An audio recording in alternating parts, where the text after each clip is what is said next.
100 years after the last Olympic Games were held in France, the torch has touched down on French soil, not in the French capital, Paris, but here in the southern city of Marseille after a 12-day voyage from Greece across the Mediterranean Sea on the Belém. A day of festivities here in Marseille and a day of firsts. It's the first time that the Olympics torch has been welcomed to a host nation, has arrived to a host nation by sea. It's also the first time that a city other than the official host city, that of course being Paris, has had the honor of being the first to welcome the flame, and it's been marked by a day of pomp and festivities in the southern city of Marseille, starting with a magnificent maritime parade with the Belém escorted by 1,024 boats along the Marseillais coastline. Then the Belém made its magnificent and grand entrance here in the old port, and that's where the spectacle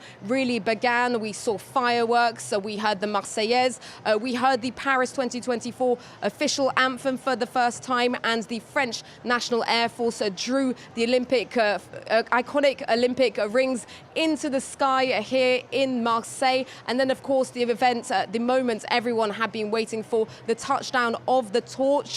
Florent Manodou had the honor of being the first torchbearer in France. He made his way down a floating running track in the water here in Marseille. He wasn't alone. He was joined by Nonatan Keita, a Paralympian and four-time medalist, before the French rapper from Marseille, Jules, had the honor of taking the torch and being the first to light the cauldron here in Marseille. All of this, of course, marks just the beginning of a very long journey for the Olympic torch across France and its overseas territories, finishing, of course, with that highly anticipated opening ceremony in the French capital, Paris, on the 26th of July.